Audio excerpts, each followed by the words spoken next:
情报局，输赢看这局。各位朋友，大家好，我是丁世芬。哇，台股今天怎么形容呢？现在是晚上6点钟，但有没有感觉像在看那个狗血剧的感觉？开高走低，本来就低啊，眼看就要这样子收盘喽，结果没有，最后一盘拉了台积电，硬是拉到翻红，小涨了25点，收在了44850点。不过月线反压第2天了，不能忽视它，因为它就是在那量一定要跟上哈。可是这个盘呢有一点优势，就是说每天都有人跳出来撑，都有全指股可以跳出来撑盘。那在今天怎么来做掌握呢？尤其是在尾盘逆转胜之后的台股，明天再战月线会过吗？赶快请教今天的3位情报员。好，首先各位教师分析师许峰路峰老师，我觉得以这个棒球术语来说，今天我们叫做逆转胜啦，闷了那个前面中间的一半场之后，尾盘拉上去了。可是关键就是台北股市今天逆转胜之后呢，台积休息之后没有不好，因为今天谁伟创啦、AI 概念股啦、台塑集团通通出来轮流撑盘，台塑化明天是不是就要破100元了呢？还有 CPO 这回不是说狼来咯，短打我们先抓半年线吗？另外，教分析师黄宇凡，好队长要问一下了。我觉得大摩真的很可恶大摩的夺魂锯一刀砍下来之后，砍在了国巨身上。29号是他邀请国巨要线上法说的结果他自己现在先去砍了国巨一刀，好不容易反弹了2天的国巨，前功尽弃了吗？那我们去往那个筹码再干净一点的找昨天我们帮大家问工业电脑，结果今天再喷一根，继续攻还有机会吗？好，另外接着是分析师杨胜凯，哇，胜凯老师，老 AI 真的叫做翻身了吗？哇，今天再度喷出去喽！伟创今天是冲上了量大第2名，盘中它还是第1哦，前高201块钱，有机会就这样过去了吗？外资连续3天都站在了买方，倒是在环球金一把意大利厂的大火，把整个族群通通都烧到失火了，短线是不是该先走一趟了呢？更多分析稍后马上回来。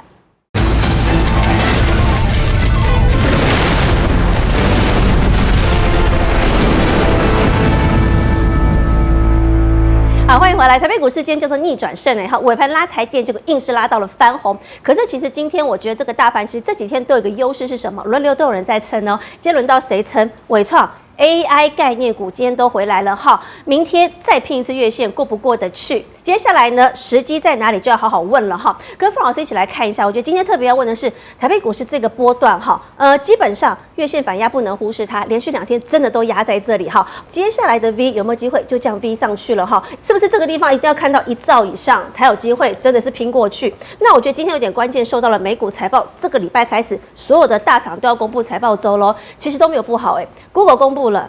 营收表现非常的漂亮，还超越了华尔街预期它的 EPS。可是盘后它就是股价不稳定，不知道为什么所以现阶段来说呢，是不是还是要稍微注意一下下了？毕竟这个礼拜天天都有大厂今天晚上谁要公布了？英特尔要公布了。好，不过我觉得这2天的大事要关注到7月24号这场 AI 的天团峰会为什么？因为今天其实撑盘要角还是看它。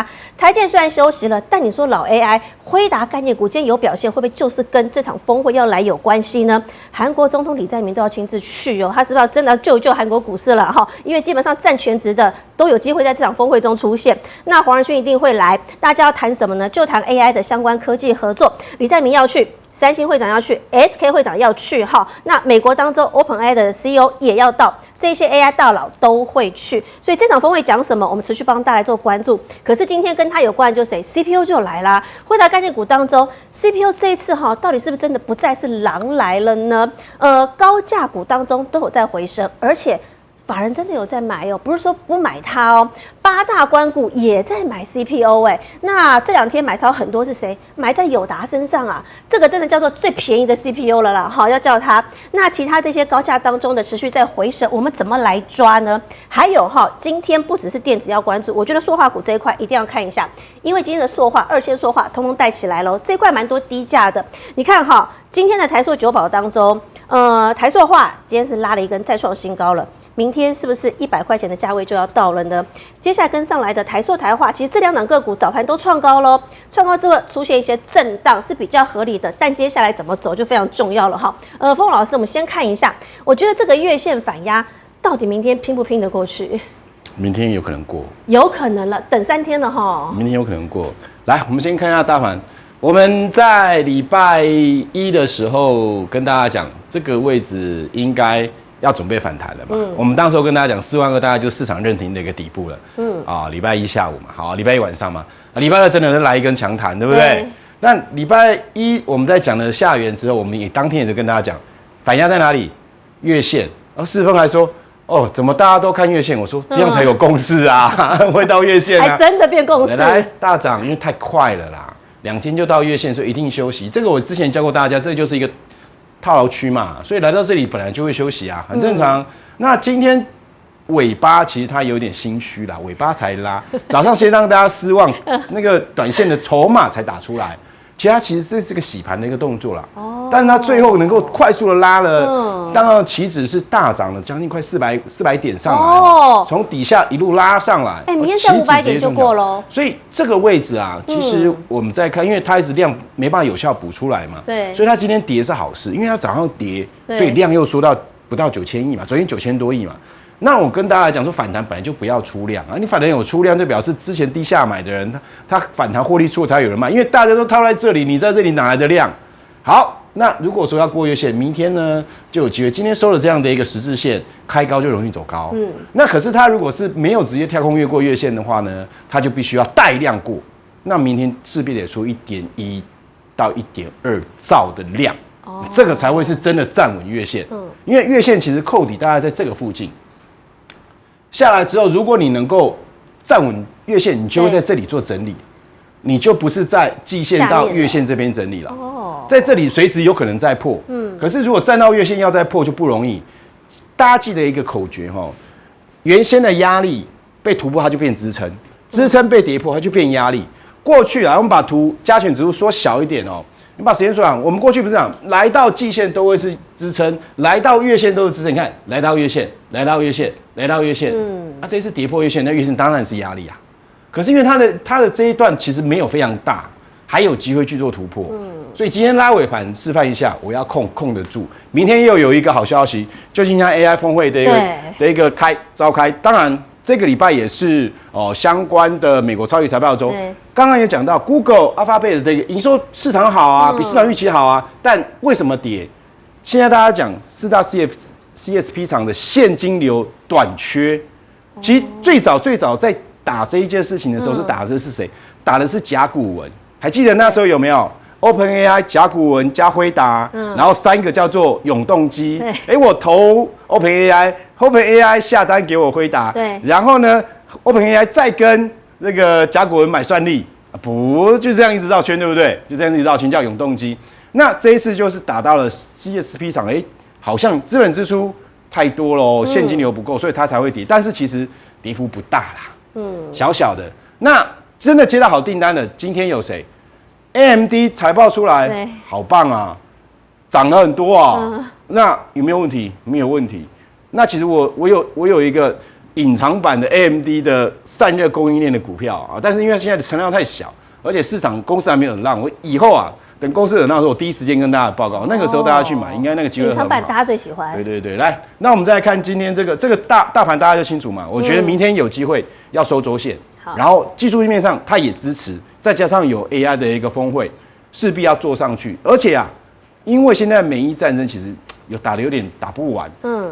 川普想要结束，伊朗不同意，以色列也不同意。其实关键是以色列啦，本来谈好了，以色列又给他偷打嘛，所以伊朗才又反悔不签嘛。那这个他们要自己去想，因为现在美国现在也是很烦。好，那他就要用什么东西来转移焦点，就要用股票来转移焦点，就用股票来转移焦点。所以今天晚上美国股市，我认为往上攻的机会很大，往上攻的机会很大。然后迎接这一个峰会，那明天台北股市就趁这个机会再往上攻。那好时机就来了，我觉得好，因为昨天晚上美国股市本来就是收黑的啊，本来就收黑的啊，就会影响到今天台北股市，很正常啊。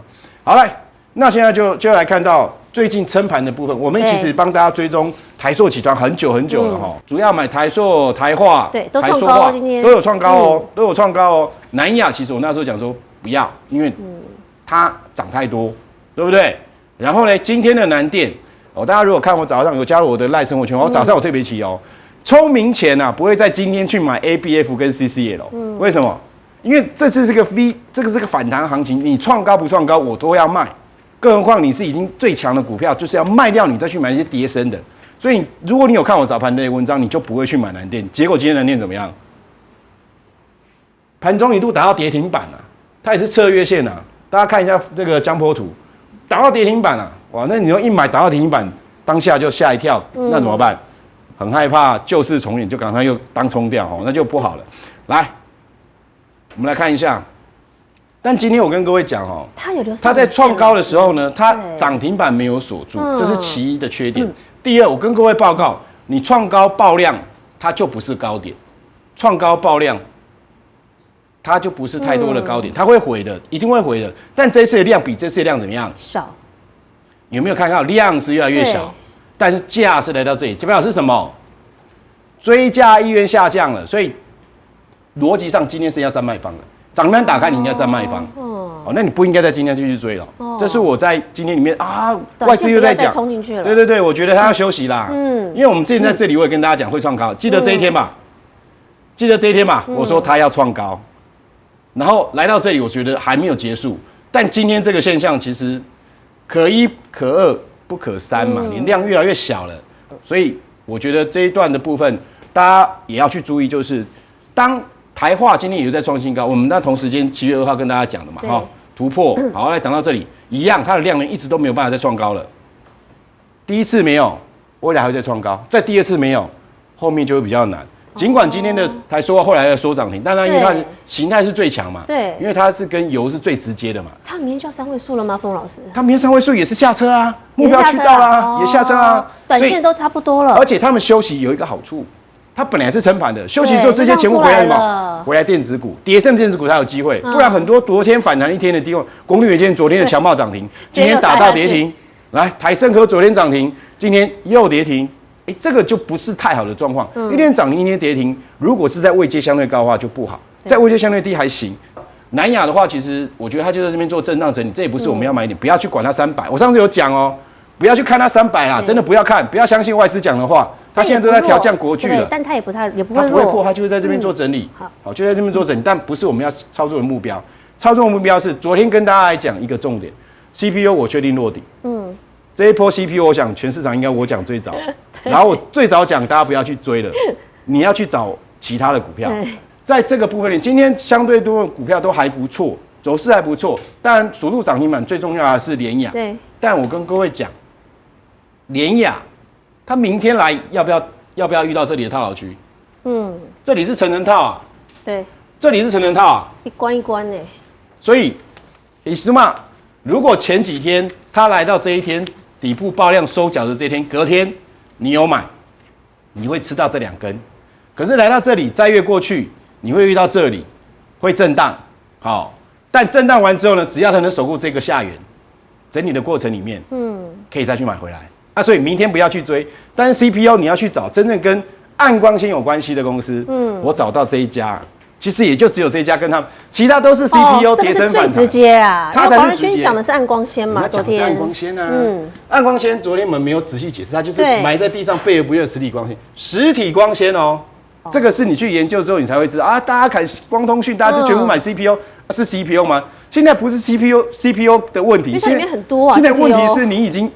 就算你 CPU 都做完了，你还是需要有实体光纤做运行，所以它才会往最后一站暗光纤走。那暗光纤其实就是什么？光纤网路嘛。再来，因为华电网很早就是在做电信基地台上面的一个设备，那它把基地台升级成AI 算力中心的微型资料中心，这个就是叫做什么 AI RAN。那这个是谁在推出 ？Nokia 跟 NVIDIA 他们共同推出的商用这个 AI RAN。好，再用这个当做一个基础。未来啊，企业里面会不会有大量配置机器人？会。那机器人是不是要低延迟、高速反应的一个传输，才可以控制它？对。那要控制它就要什么？企业专网。这个6G 啊，未来应该只能说是 Pre5G 啦，Pre 6G， 大概是5G 的一个专网。这是企业专网，这是谁的专网？华电网的专项。企业专网。那企业专网加上边缘运算，就会变成 AI RAN， 这个就是机器人的无线神经网络，所以它的概念就是机器人的无线通讯高频骨干。好，这个才是真正受惠。所以，我们看了这波也是跌很深啊。今天有没有来到月线？人家来到月线为什么没有拉回？为什么没有拉回？哦，因为他是真正受惠的人，他是真正受惠的人，再加上说啊，大家拉回是怕什么？营收不够好，对，营收月增18%，年增61%，营收没有问题。现在 CPO 大多数问题是营收不够好，对，要不然就是股价本益比太高嘛。那这间公司前6个月营收30.3亿，年增36%，还不错。连续5年配发股利，外资17天买超14天啊，这筹码没问题。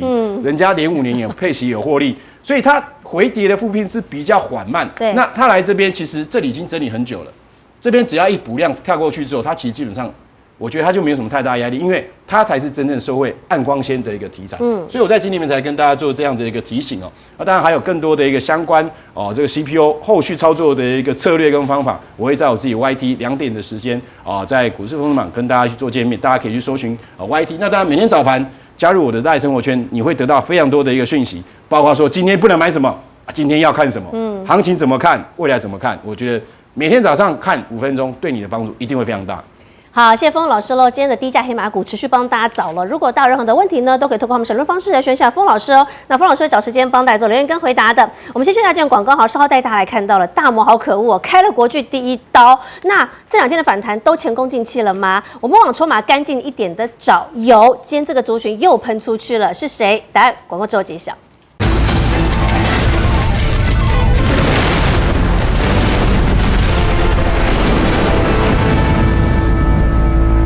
好，欢迎回来。下半年哦，新机大战正式开打了。三星的折叠机全新亮相喽。接下来呢，10月份听说 iPhone 18也要出来了，先带大家来看最新的亮相。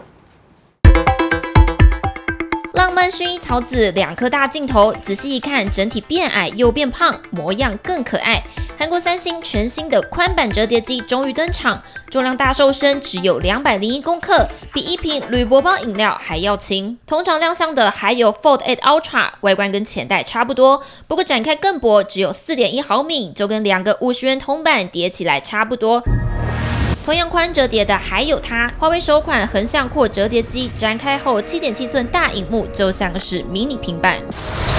不过原本折叠机市场只有华为、三星2分天下，现在苹果9月就要登场了，折叠机市场进入白热化，要想杀出重围，各大品牌拼规格比 AI， 就看谁能够成功打动消费者的心。好，的确哈，新机的战火秀下半年正式开打了。好，不过我们带大家来看一下，今天盘面上很多人一定要问了，大摩到底在玩什么游戏？29号是大摩邀国巨去参加法说会的结果他现在先砍他第一刀，而且哈他说如果这个情境符合的话，有一个情境符合的话，他就下探685不过这是最悲观，好，他有说最乐观还是会上去。那国巨到底呢？谈了这2天前功尽弃了吗？等一下好好问一下队长。那我们往那个筹码最干净去找哈，这一块昨天就跟大家讲了，筹码真的很干净，因为以前它没有量啊，今天出量喽。工业电脑这一块，凌华、延阳都涨停，可是短打要怎么抓它的进出的买点就非常重要了哈。等一下我们跟队长一起来教大家。先问一下国巨，很可惜耶，这2天其实是弹上来了，那结果呢？29号大家都在期待这场法说会，大摩邀请他去，没想到他今天先砍了他一刀，结果这2天的弹是前功尽弃了吗？可是大摩是有条件的，他不是说他一定往下，他说他还有乐观情境的，因为他业绩不差嘛哈，所以到底是往乐观走还是往悲观走？我们等一下好好问一下队长。那我觉得今天这一块还是很强，只不过出现一些变化，一定要问一下了哈，因为队长最早帮大家抓 PCB 这一块，材料这一块。台宏，我们一直说它很高价，很高价，但它就是没有极限。今天又拉了一根涨停板上去了。同样的来看雅电，有点可惜。这2天确实它实在是夺处置没有错。那这2天的震荡压回来之后，大家就会开始想啦。可是我这样子，我是不是要去继续追强的呢？啊，雅电其实也不弱啊，只是说它在震荡，我是不是往这个走会比较好一些哈？等一下请队长帮大家看。那今天我觉得筹码最干净，昨天就帮大家抓出来是他们。那今天亮出来了，所以我们特别帮大家解一下。到底你短打怎么操作？工业电脑这一块今天再亮2颗灯，我们帮大家抓了一个毛利率的图哈，越往右边走，毛利率越漂亮，好啊，越往左边的话，毛利率是比较低一些些，比较高的你可以看到，今天涨停板都在这，凌华、延阳都在这哈。爱讯也在这里哦，都是在毛利率比较高的这一些。如果要操作短打的话呢，怎么来抓它的关键价位了？投信最近真的是疯狂挺台股，连续21天买，我们带大家看。买了20天以上的有哪些指标？南亚、台积电、南亚科、南电、新兴、伟影跟景硕都在载板身上哦。好，那我就问了，今天的载板怎么了？队长到底杀什么？真理今天一根黑棒杀下来，盘中赶快跳出来驳斥，是鬼故事。他说：“你说我那个 Rubin PCB 异常没有，完全没有这回事。今年资本支出还在上修，今天是被错杀了吗，队长？”这不是跟上次那个讲回答鬼故事是一模一样的？今天一堆鬼故事，国巨也鬼故事，他也鬼故事啊！我觉得现在目前你只要谈一下，大概就可以听到鬼故事。而且昨天真鼎是亮灯，对，昨天我们节目当中还在跟大家讲真鼎，我觉得没有太大的状况。结果你看这个我讲的市场传言，只要一传出来，第一个就会碰到那个卖压，先压下去，你澄清都会来不及。你给你一天的时间澄清，像上次辉达不是他立刻站出来澄清，他马上盘中就澄清了，对他立刻要澄清。为什么？我觉得这件事情事关就是说，我们在讲其实我们在讲投信其实有敲进去，真鼎昨天才刚敲。昨天才刚敲，你说瑶池金母上，那不是中到了吗？对，那我没关系，我们慢慢来拆解。那首先，我这个故事我真得讲一堆鬼故事。你这样是不是？你上我的法说会讲一下你们未来公司的那个，然后结果你还没上，我说他是分他们家的什么啦啦，讲了一大堆。不是你这叫做开法说会，知道开法会吗？那我就问大家什么叫乐观情境来到2075啊？那悲观最悲观的是来到685。我告诉你，我们随便到摄影棚下找一个路人问，你觉得国巨它最乐观可以到2000块以上，最悲观的600以下。这个我跟你讲，如果你要把这个 range 拉这么大，我们要到底怎么操作？你就告诉我。那现在是最悲观，还是要看乐观？那肯定现在不是最乐观，因为现在股价已经接近，太远了，不是它股价已经接近685了，比较偏悲观的。对了，那你现在是悲观的，看一下国巨好不好？那我们就讲，如果万一来到了最悲观，可以买吗？那就是买吧。我今天讲如果你要把最悲观比低点还高。对，我现在就说他如果再往下打，不就来到最悲观的吗？好吧，那你就来到最悲观。我现在想一想不对，每次外资在很乐观的时候，股价都要拉回。他反而在这边讲鬼故事的时候，我还特别留意，为什么呢？大家都有警觉性了。你不要给我们乐观情境，你现在已经接近我们最悲观的情境了。假设这2天终于来到了，明天礼拜5了嘛，下礼拜他不是要开法说会吗？我们就当做你没开好不好？你都已经讲了。好，那国巨如果再拉回的话，不用卖了。我的看法会是这样，因为他已经快要到最悲观的，以他的看法是最悲观的，所以我目前看起来是。基本面没有太大问题，对，来的时候是筹码面跟消息面。其实我们就等这些筹码跟消息乱玩。他的信心是没有恢复的，自从那棵圣诞树出现之后，他的一个反弹，结果大摩自己来开枪，嘣你的法说会还要不要开？我就问你，请问你还要在国巨开吗？那国巨他要讲什么？那大家要去怎么去相信国巨？好了，我跟你讲就没有信心了嘛，所以我认为这一波会变成被动元件，它就是被你大摩这样子一搞。他就没有信心了。好，没有信心，我们就要等待。好，这是有关于被动元件的部分。那你说昨天是不是你还问我说，那我们可不可以看雅电？我昨天怎么讲的？我说雅电呢，他一定会看台红怎么走，但呢，问题是当中人太多。他如果上不去，他后面的卖压就很重。他今天早上有上去。我跟你说，你看江波，他的状况是怎么样？其实我在看股动前朝的时候，会发生一个情况，就是说他到底可不可以买？好，那这时候台红已经拉上涨停了嘛，锁起来了，哇，就开始冲上来了，完了。跟昨天状况一模一样，对，但后继的买盘没有，在这个情况之后，大家自己冲上去以后，又开始往下滑，到最后又怎么翻黑去了？好，来，我告诉你，只要连续2天你当冲失败，后面当冲就会变减少，这是一个定律。好了，后面就是我都赚不到钱，算了，这股票如果他赚得到钱，他直接冲上去锁涨停，完全这事情完全是两个看法。但台红比较诡异，它已经成妖了，所谓的妖，也就是说融资不断的在往上攻。在往上融资不断的在增加，股价不断往上冲，它没有现在我们盘面上那一套说融资增加了，我们会很担心浮额增加了，没有，持续往上攻。重点是台红是辉达的第2供应商，好，用这个角度去思考，就是说大家往这边攻是有道理的，有理的，对，它是有道理的。但雅电是跟着台红跑题材，因为 PTFE 你看就是有雅电，所以对，因为其实这一挂都是我们今天帮他整理的这一挂，其实它都是对，但奇怪我就看，如果雅电如果大概当冲如果没有这么多，它自己浮上去，你也不要忽略雅电的后续动能。我觉得这次闪完之后，搞不好闪完注意股变成什么？变台红变注意，然后后面有处置的这个机会了。好，那这一块的所谓 IPC 嘛，我就有跟大家讲，我其实你去看那个谁，看凌华。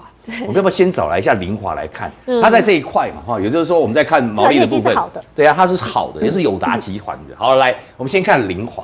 这很妙。对，过去的工业电脑它有一个情况就是都没人买，对，所以它你看那个都没有厂的那么亮。如果我不小心讲了一个工业电脑，一定有人问我说：“队长，它没有亮，你在讲它干嘛？是不是？”好，那这一块都没亮。好，结果呢，现在工业电脑我们现在讲，只要谈到工业电脑，就一定是什么边缘 AI， 对吧？那大家讲，不管产线工业自动化来讲的话，这个需要用的工业电脑。各位请看哦，这个量是这样突然这2天冒上来的哈。今天还爆大量。我跟你讲，爆这个大量，然后持续往上攻，它代表一个意思，它已经是我之前筹码就非常稳定，所以我上攻的时候，我带量的时候，居然没有碰到对抗的压力。对，而且大盘是在跌的哦。对，你看它是连涨4天喽。对，我跟你讲 ，IPC 只有大盘在跌，它才有这种表现。哦，如果今天我们的大盘都在涨，其他股票都在涨，没有人会去买工业电脑，它就差不多了。对，没有人会买工业电脑。那这是我们的看法啊。如果市场，如果我们其他股票都在上来，都很嗨的话，怎么会轮到工业电脑？但好了，你说，那请问明天大盘到底好还是不好？如果明天大盘也是这样子，就是那边震荡，也让很多股票也是绿的红的翻来翻去的话，它就要过前高，它续强就直接给你过去了。我告诉大家就是这个样子。我一直讲哦，说那现在法人到底在买什么？我先给大家看好了。我在最夯的不就是伟创？对。然后我问大家，请问伟创我们在那个接近200的山顶，到底要不要留？这是一个很多投资人心里面最大的疑问。因为再来就快了。对，它很快哦，它再来就快，但是在今天就是上去，它是好像有压力，对不对？我跟你讲，这压力是存在，是必然的啊。你看哦，它往推上去要到达这种套牢区的时候，你想它这个压力释放，而且更不要讲短线去操作伟创的人，他有获利空间啊。可是如果你今天真的问我，我的看法会是，如果走第3季的话，我们为什么老 AI 不能翻身？这是我们现在目前所看到的伺服器出货，以它的情况来讲，而且第3季就是我们电子股的旺季，所以呢，应该是抱着希望，短线你当然可以走了，但是如果说我现在套在比较上面的，我觉得你可以等，我觉得你可以等。那刚刚有讲台化，你知道吗？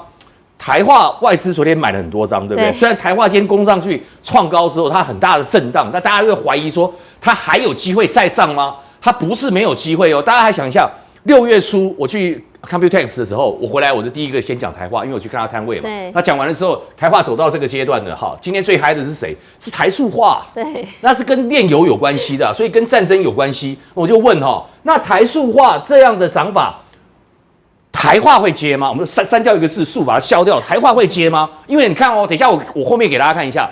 台化拥有台塑化的持股，它是可以用权益法来认列收益的哦。那所以台塑化最好往上再冲的话，台化就有机会了。你说鸿海啦、这都是外资买的，都外资买的，可是今天表现不一了但你回过头来看南亚，真的是不离不弃啊！20连23买，那你既然连23买，刚刚封路有解说过一次但我的看法会是这样，你说外资300，本土法人340的目标价放在这边，你说我那天就讲了说，我先不去看那个目标价，它有可能达成，但我要先看它230，对，它能过得去才说，不然你让我永远都看到上面，你前方就有个高点叫230呢，但它有一件事情很重要，为什么投信会不断的买？每天买我就问，那投信是不是买到这个月底就不玩了？还是投信要做一个1季，长期的1季？我的看法，比较像1季，为何呢？因为它上半年已经赚了半个股本了嘛，所以今年是赚一个股本是没有问题的。那明年会更嗨，所以这个股票一定会发生一个情况，在短线进去的人发现它涨不动的时候，一定会撤退。那撤退以后呢，投信它没有撤退哦，再来呢，它如果再往上拉抬的话，那这个我先短线我先看230，但中间会震荡，这倒是真的。但真顶，明天我们来看真顶怎么表演。对，公司都澄清了。那瑶池金母呢？瑶池金母生气了，我昨天才刚买，我昨天才买，是要扒我就对了那没关系，这鬼故事的，明天就见真章。所以今天很多 PCB 被拖下去整个都拖下去了我现在跟大家讲了 ，PCB 的轮班上场就是很妙。现在目前台宏还在嗨嘛，对吧？台宏如果明天继续嗨，我觉得雅电它就还有机会上来了。但明天要看谁？真的要看真顶了。看这一块。对，看这一块。是被打下去。真顶如果敲开了，因为它今天跌停，最后没有锁住了，就开始有人在敲，开来敲，那搞不好投信今天又再继续敲嘞，如果敲开了以后，它如果浮上去，这边就稳定，这边就会稳定了，那剩下的部分呢，我觉得有一个关键点就是我们之前所讲的这一些所谓的电脑啊什么什么，刚刚有讲过了嘛，那你去看，刚才我们讲，举个例子，如果你明天真的要看的话，指标会是谁呢？会是它，凌华，会是它，好不好？那其他先参考就好了。我们来看一个重要的股票，它的华新科。对，来2492华新科，今天又是来，我跟你讲哦，你看它江波，看它江波，昨天是不是涨停？锁住后面挂一大堆，就它江波今天是这样，昨天是没有人卖。好，那处置的股票是这样子的哈，处置它就分盘嘛，分盘，就到最后收盘的时候，它回到它昨天的收盘价，又是300，也就是说中间有人卖，但又有人买。那华新科要放出来，还是8月的事情了，它又被处置，而且你看哦，二度。我先问一件事情啊，华新科的上半年赚了将近半个股本，而且它下半年是有涨价效应，而且营收获利可能会在增加的情况之下，赚更多。华新集团可能会在下半年又开始展开一阵反攻，而且第3季要做账了。对，没有错。那这2档股票，一个叫华新科，一个叫新昌电，两个都在被关。然后外面还有个叫嘉邦，所以呢，还有另外的像什么汉语博啦、什么精神科，这个是所谓华科事业群的股票。我看这里面有没有？我找一下哦。有。好，来华科事业群的股票，我觉得开始要反攻哦，就是从华新科出关的时候，新昌电出关的时候。这上半年的获利都相当不错，而且现在卡到一个7月份的营收跟8月份要出来的所谓的季报，刚好都在8月的上旬，所以呢，我认为在8月的部分呢，才能够看到这一群股票的反攻。那么现在呢，如果有的话，因为被关，应该也不用卖了所以理论上现在目前的被动元件消息面是很糟糕所以呢，但我看它的内容真的不应该再往下跌，这是我的看法了加入赖好友之后，我们的赖会有个主页，就是我们的记事本这个地方，我会丢一个最新的资料在里面，有关于那种就是要快又狠又准的那种短打的股票，我会放在那个地方，麻烦大家参考一下这个我要特别提醒，很多人都没有去看到那边好注意好，那明天的话，因为是要准备周末了礼拜5你说行情好不好？没关系，看个股所以麻烦大家加入赖好友，然后呢留一个好字，索取周末愉快股。产业链工请 YT 搜寻宇凡队长，谢谢大家。好，谢谢队长的确，因为最近的盘面，你真的是找短打的效果会非常的好。要记得，如果任何的问题呢，都可以透过我们手头方式来询问一下队长喽。那队长会找时间帮大家做留言跟回答的。我们请队长先休息一下接下来请邵老师带大家看一下了。我觉得今天稳盘关键一定要先问他伟创今天的量。盘中是第一大，那最后收盘是第2大，都一样非常强。问题是挑战201元，接下来的机会在哪？外资昨天大买，外资是连续3天通通站在了买方。这波老AI涨到哪？我们等一下从技术线型帮大家直接抓好关键价位在哪里。伟创今天要特别问他，因为他今天是带量上去，它的量是非常的大，所以为什么要特别细解它？当然，昨天这个美国厂大家都看到它业绩真的是 OK 没有问题，华人区也去站台了，没有什么下行风险，是现在投资认为是这样的看法。可是问题是说，那接下来呢？很多档的老 AI 都出来了，因为他们今天的题材其实已经不只是辉达概念股了，它还有什么？下半年还有新机耶，新机的机台战术都要来了，三星一次拼3支那 iPhone 18现在大概10月份也有机会看到了，所以推升的老 AI 的题材相当的多。还有我想直接问的是，那矽晶圆是不是这个地方真的是停损要做好了？这2档都在跌什么？环球晶是因为它本身就是发生火灾在它身上嘛，台胜科莫名其妙。这几天每天都是一天涨一天跌，一天涨一天跌。那如果照这个惯性去抓明天是怎么样呢？还有台塑集团现在真的要看了，因为今天来说，龙头一家一家目标价都在上调了，只不过涨高之后涨停没锁住，是赶快上车，还是要稍微留意就非常重要了我们先从今天量最大的伟创一起来看，邵克老师201在前方了它今天是带量上去了。有机会往这个地方去看了吗？没有下行的风险，这是前2个礼拜我们跟大家讲说，跌到那个位置真的可以买好，那当然从技术面来看就线论线，那我在还没涨出去之前，我就跟各位讲，来到这个位置真的是可以买。对，我们在这个地方就抓了。那当然今天最主要是量的部分好，量出来，为什么这个位置一定要带量？很简单。这里有一根套牢量在这里这么大，对，那这么大有套牢在这上方的话，这2根这个都是有量的，那这里当然一定要量，这个就201嘛，对不对？对，那一定要量它才有办法去，而且今天这一根量还不够，如果今天只有1根量出来，量不见了，那可能要小心，可能就是一个反弹，所以后续它不是今天要量而已，后面还要量，为什么？因为它要去消化。我们去看这个低档，它是没有量的，对，所以低档没有量，我说过了，这是一个 ABC 的末端，所以说我说这可以买而且从基本面的角度去看，来到这个位置，真的去买来放是绝对没问题的。那现在是重点是现在是涨上来的，那涨上来的前面不是说没有套牢，有套牢它就要有量出来，让这些套牢的人怎么样去解套，对不对？那后面当然才有机会去冲。那有没有机会去冲呢？很简单，我们昨天跟各位讲过，昨天我说过这是一个岛型反转，技术面来看，岛型反转就是说，这里它形成看起来像一个岛，那左边一个缺口，右边一个缺口，那这个就是这个低点不会被破了，这个是所谓的岛型反转。那岛型反转上来的话，它这里上面有个颈线，那今天我们可以去看，那今天开高，刚好来测，就是测在这个颈线下方来留一个缺口。所以基本上我认为这个颈线应该是站稳了。好，那假设这个颈线站稳的话，那我们说过了嘛，它就会有等距侧幅。那等距侧幅，那这个高点，那当然就有机会来做一个挑战了。对，而且董事长自己都说了，本益比好低呀。对，这个我之前也讲过，本益比很低，跌的真的太深了。对，这个还没涨出，在这里我就跟你们讲了，本益比很低，如果不知道买什么，买这个最稳。那后来就涨上去了。好，那当然，短线急涨之后有可能出现震荡。那这个震荡很简单，只要在颈线之上做一个震荡，我认为都是没有问题的，它就不会形成所谓的假突破。那这个就是所谓的有效站上。那有效站上的话，当然就有机会。所以再上去也不要再急着去追了，因为毕竟你去看那从低档上来，1天、2天、3天、4天，它已经连续涨4天了。明天再冲就第5天了。那冲了5天之后，如果说没有量一直滚出来的话，应该震荡休息是一个合理的走势。那至于微影来看，昨天道理也一样。就是说现在微影它是颈线也是站稳了，伟创也站上了，所以这两档股票目前是没问题。那微影的它只是高价而已。其实以本益比来讲，它的本益比也是很低的。如果说看到明年来讲，明年有机会赚到500块的话，现在5000多块，其实本益比也大概10倍而已，也不算高。那一样，它只要维持颈线之上做一个震荡，它这个就会有一个等距侧幅。这个等距侧幅我是算好了。去年11月份有一波我们讲微影的时候，做到4700，那时候我说，到4700真的到4700。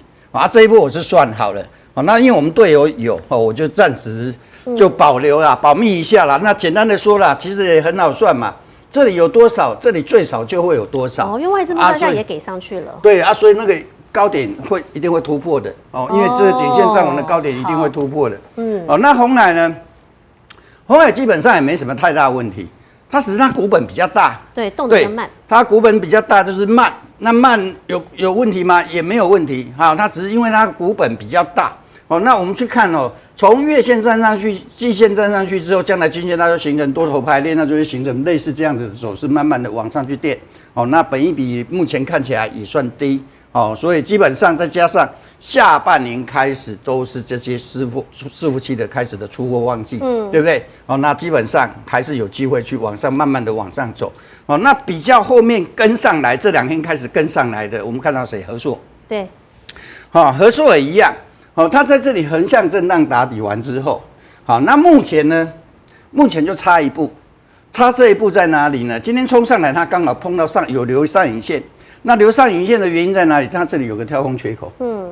那这个跳空缺口初步，而且这里是有套牢量的。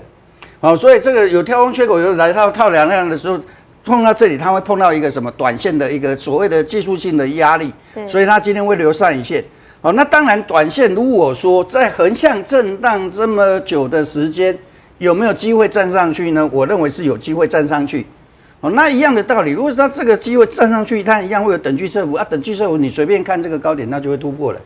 对，这个高点那就有机会突破了。那一样，它目前的问题是说，它这个后面如果要上去，一样要有量。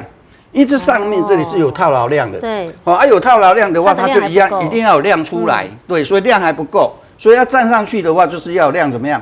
量后面去滚出来，不过呢，法人后面应该有机会去买，因为它相对的就是说，股价的本益比也好，都还算低呀，都还算低，位阶也算低，它不是说再高高的，再高高的可能就怎么样，就会有一些获利调节的卖压。人保也是啦，这个跟伟创都有点雷同，就是说，人保是回撤到这个位置，大概到季线的位置。对。那基本上你说，因为现在是多头，那多头你说来到季线，然后再往下崩一段吗？这种可能性目前也没有，不太可能。它也没问题，基本面都没有问题，就去跟我们跟各位讲的伟创其实道理一样，已经修正过了。你说再往下崩，可能性不大。那只是怎么样？只是它目前来看，相对比较起来量也比较少。好，那一样，将来要慢慢的去站上来之后，后面有资金动能进来的话，去消化什么？消化上面套牢的卖压。哦，那再来的话，英业达也是，好，英业达冲到这个位置，刚好冲到颈线的短压，所以量出来没有冲上去哦。对，好，没有冲上去，来到这个位置又碰到短线的压力。好，那再来台塑集团的话，我把每一档股票都拿出来讲。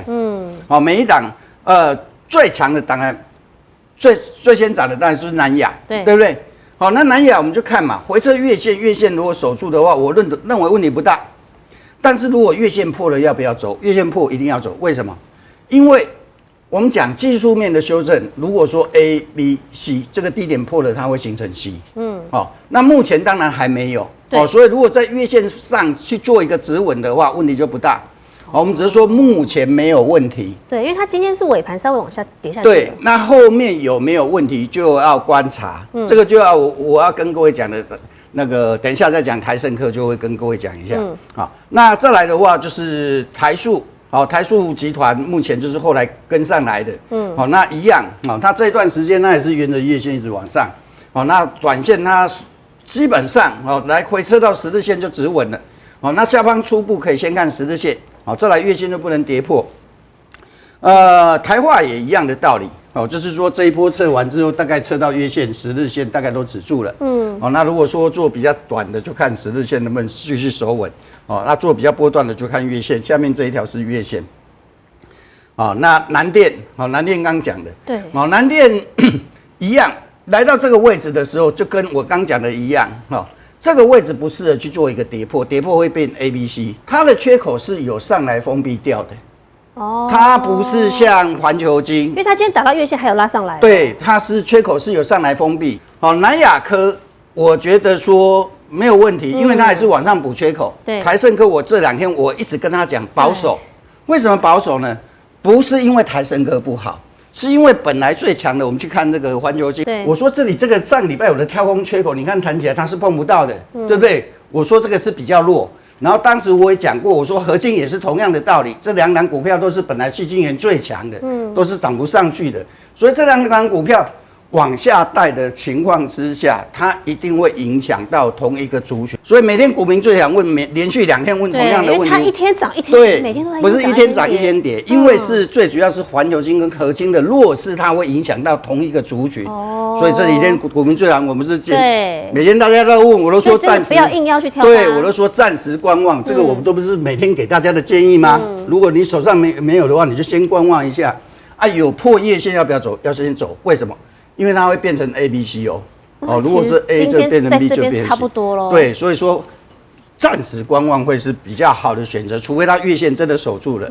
好，那同集团的福茂这里有个攻击量，哦，那当然守住月线之后，一样下方看月线跟看十日线。福茂科要观望，为什么要观望？这里这个是有套牢量的。好，那其实它这个反弹不强，为什么不强？你看哦，它月线碰了，它站不上去。好，那像这样子的股票怎么样？我给大家的建议就是先空手观望。好，比较强的是谁？比较强的是台塑化。哦，就是我们放到黑马股情报，我们也有切入的。不过今天最高来到多少？93块多。对。前几天在讲目标价的时候，我说我算出来的最少那个等幅测距也接近了。所以说来到这个位置，不管有没有在往上冲，我觉得说，如果你在低位没进的，你就不要去追了。哦，不要。对啊，持有的下方最近那是沿着5日线，对不对？我们下方就先看5日线来当做下方的第一道支撑。哦，那破了一定要先减嘛。啊，这个低点是不能破，这个低点破了一定要全走。啊，因为这低点破了就是尖头反转了哈。这个我们7月16号上个礼拜给大家的这个又超过30%。哦，那如果说将来有同样的机会，在对的趋势刚出来的时候，可以留意的股票，我们一定会放在每天我们开盘后的第一篇文章。哦，那有兴趣的欢迎大家加我的 LINE， 然后呢输入899，我每天会把可以留意的股票放在开盘后的第一篇文章里面，让大家分享给大家。啊，那想跟我学习买卖点的，每天下午4点半我有个直播，也欢迎大家 YT 搜寻杨少凯一起来参与。好，谢谢少凯老师喽。所以如果大家有任何的问题呢，都可以透过他们询问方式就来询问一下少凯老师。那少老师会找时间帮来做留言跟回答的。好，明天很关键，礼拜5哈 ，AI 的这个超级峰会就要在旧金山登场了。有没有隐藏版的辉达概念股？有，等一下帮大家抓，马上回来。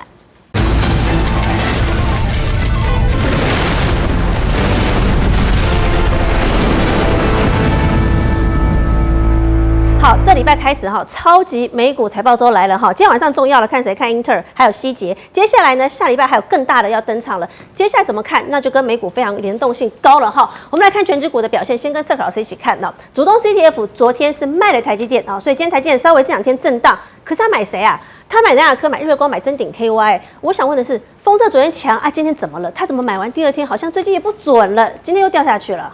其实也还好啦，我们看一下哈。其实目前来看，其实日月光它也是跌到季线位置附近就止稳了。那股价来做一个回撤，也是一个很正常的走势。因为毕竟你如果说从这2天来看的话，它成交量也不够。哦，那成交量不够的情况之下，要么要上去，只有一种叫做滚量。哦，那如果没有滚量呢？那很简单，那就是反复震荡。